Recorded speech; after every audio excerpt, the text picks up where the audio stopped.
Mas agora, então, a gente fala sobre essa ação de 8 de janeiro. A gente completa, então, 3 anos dos atos antidemocráticos. O presidente Lula se reuniu hoje para um evento, lembrando da data. Nessa oportunidade, também aproveitou para vetar o projeto de lei da dosimetria. Esse evento que não contou com a presença dos presidentes da Câmara dos Deputados e do Senado, Hugo Motta e Davi Alcolumbre. Então, sobre isso a gente conversa agora com o cientista político Lucas Aragão com a gente. Tudo bem, Lucas? Boa tarde. Boa tarde, Patrícia. Prazer falar com você. Como é que você analisa a ausência, então, do presidente do Congresso Nacional e também do presidente da Câmara dos Deputados em um evento que fala sobre a democracia, em um evento que o presidente Lula tentou trazer ali a importância da harmonia entre os poderes, do quanto também esses poderes foram atacados há 3 anos atrás e uma ausência, então, do legislativo nessa cerimônia? Bom, Patrícia, não é a primeira vez, né? No ano passado, o Hugo Motta e o Davi Alcolumbre, a presidente da Câmara, presidente do Senado, não compareceram à mesma cerimônia do dia 8 de janeiro. No ano anterior, quando o presidente da Câmara ainda era o Arthur Lira, do PP, ele também não participou dessa cerimônia. Se fosse uma cerimônia mais abstrata em relação à democracia como um todo, não tenho dúvida de que todos participariam. Agora, o 8 de janeiro ele é um assunto muito polarizado. É um assunto onde aqueles mais à direita, os bolsonaristas, acreditam que não houve uma tentativa de golpe, houve sim uma arruaça, houve sim uma invasão, já aqueles mais à esquerda, lulistas, acham que houve uma tentativa de golpe. E tem um pessoal do meio que pode ir para um lado ou para o outro. Acontece que a Câmara e o Senado são casas divididas, né? São casas com uma presença relevante da direita, mas também uma presença relevante da esquerda. A gente tem visto nos últimos 2, 3 anos a Câmara e o Senado tendo uma pauta mais de centro-direita do que de centro-esquerda em alguns assuntos. Então, os presidentes das casas, até para não melindrar o seu público, né? Porque a gente tem que lembrar que eles têm público, né? O Hugo Motta e o Davi Alcolumbre, eles respondem, de certa forma, a quem os elegeu, a Câmara, os deputados, e o Senado, os senadores. Então, eles evitam participar de um evento que possa irritar um lado ou outro. É interessante essa análise, né? Tudo é jogada política, jogada de imagem. Agora, esse ato que o presidente Lula acabou tomando hoje, que já era sabido, vetar o projeto de lei da dosimetria, de alguma forma impacta, atrapalha, traz ruído, traz prejuízos na relação do governo com o Congresso? Patrícia, acredito que não, porque já era algo muito óbvio, né? O Lula já havia falado que vetaria o PL da dosimetria e o que não falta é ruído para a governabilidade, né? Não vai ser isso que vai gerar um ruído extra, né? Existem vetos e vetos. Existem vetos que trazem, sim, ruído para a governabilidade.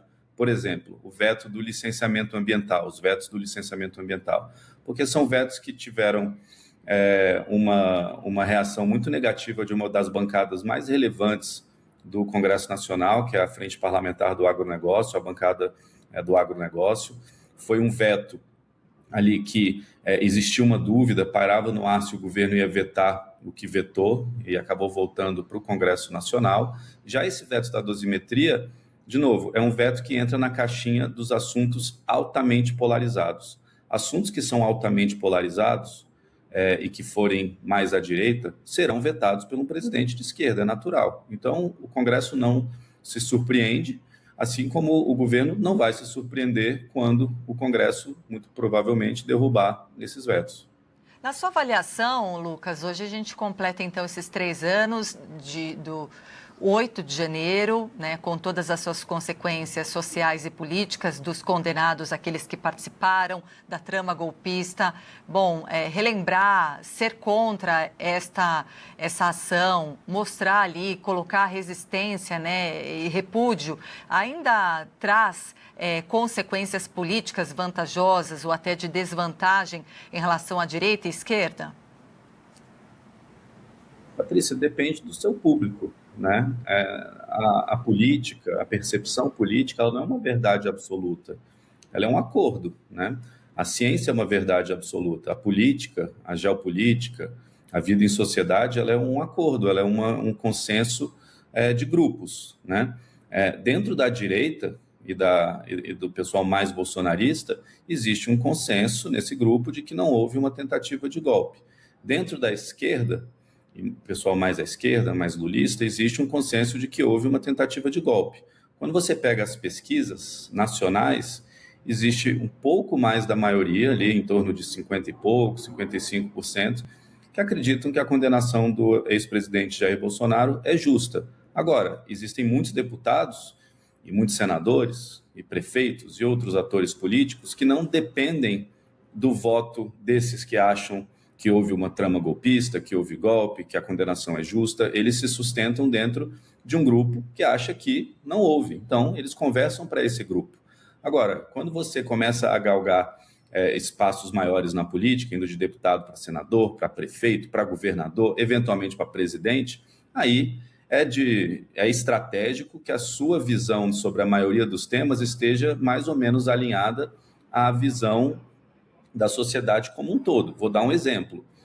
A esquerda, historicamente, ela tem uma visão mais liberal ali em relação ao aborto. É assim no mundo inteiro. Enquanto o pessoal mais à direita, mais conservador, tem uma visão mais contrária ao aborto. O Brasil é um país que até hoje e durante muito tempo é provado aí por pesquisas, atrás de pesquisas, que a maioria da população é contra uma flexibilização do aborto. O que acontece? O presidente Lula, que é de um partido que defende uma flexibilização maior do aborto, acaba, em tempos eleitorais, se posicionando de maneira contrária ao aborto. Por quê? Porque ele sabe que é um assunto divisivo e é eleitoralmente ruim ele ficar do lado da minoria. Então, dividendos políticos depende de qual ator político a gente está falando. Existe uma porcentagem relevante do país, não estou dizendo que é a maioria, mas relevante do país, que apoia, sim, o ex-presidente Bolsonaro, não acredita que houve uma tentativa de golpe, e os atores políticos que flutuam dentro desse espectro se utilizam dessas visões, dessas percepções, eleitoralmente também, para conseguir seus dividendos no período de eleição. Lucas, até estou vendo aqui a repercussão do relator do projeto da dosimetria sobre o veto que o presidente Lula acabou implementando ao projeto. E o Paulinho da Força chegou a falar o seguinte, que o presidente Lula desconsidera a construção coletiva do Congresso, vetando a proposta e reabre as tensões que, segundo ele, haviam sido superadas. Para você, viramos a página, entramos oficialmente no ano eleitoral. Teremos também um grande desmonte do próprio governo, né, nos ministérios, pelo menos metade devem deixar o governo também para concorrer às próximas eleições. Qual que é o desafio da relação do presidente desse governo agora com o Congresso, também de olho no seu próprio interesse de reeleição? Olha, governabilidade em ano eleitoral, Patrícia, é meio jogar parado. O que tinha que ser construído já foi construído.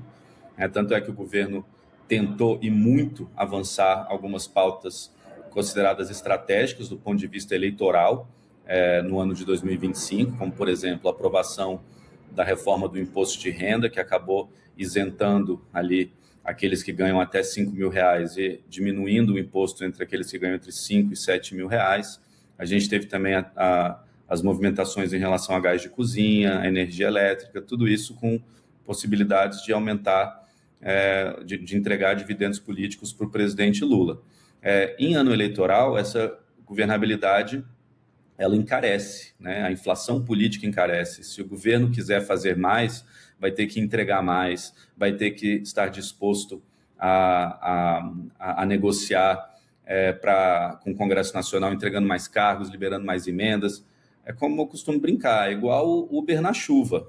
Até tem, mas é mais caro, né? Então, o governo evita grandes tensões. Tanto é que nessas movimentações de saída de ministérios, de ministros, por conta da descompatibilização, né? Então, a gente tem ministros que devem concorrer a alguma coisa, como, por exemplo, o Haddad, que ainda não decidiu se vai coordenar a campanha do Lula, se vai concorrer a senadora em São Paulo, a governadora em São Paulo. A gente tem vários casos de ministros saindo. É muito natural, nesse período, isso aconteceu com o Bolsonaro também, isso aconteceu com a Dilma, aconteceu com o Lula. É muito normal nessa descompatibilização que a entrada dos novos ministros que ocupem esses cargos sejam de continuidade, secretários executivos, nomes mais técnicos. Dificilmente é um grande nome político, porque é muito pouco tempo, ali, 6, 8 meses, para tentar o quê? Avançar numa grande política pública é muito arriscado. É hora de ficar jogando parado e trabalhar as narrativas, trabalhar os argumentos, mostrar o que você fez, tentar mostrar o que o outro lado, por que o outro lado é ruim, etc. Essa é a estratégia eleitoral. Tanto é que, por exemplo, na Fazenda a gente deve ter a continuidade, que é talvez o ministério mais importante, mais relevante, que mais gera notícia, o que também gera mais tensão política com a Casa Civil, às vezes com o Congresso. O ministro Haddad sai, quem deve entrar é a continuidade do secretário executivo, Dario Durigan. Então, não é um momento onde, historicamente, os ministros que ocupam essas vagas sejam políticos, nem é tanto o momento para o governo tentar novas ideias muito ousadas num período que é naturalmente tenso e de alta inflação política. Lucas, muito obrigada pela sua análise. A gente, claro, vai acompanhando o dia a dia da política e te agradece gentilmente pela participação de hoje. É um prazer, Patrícia. Obrigado.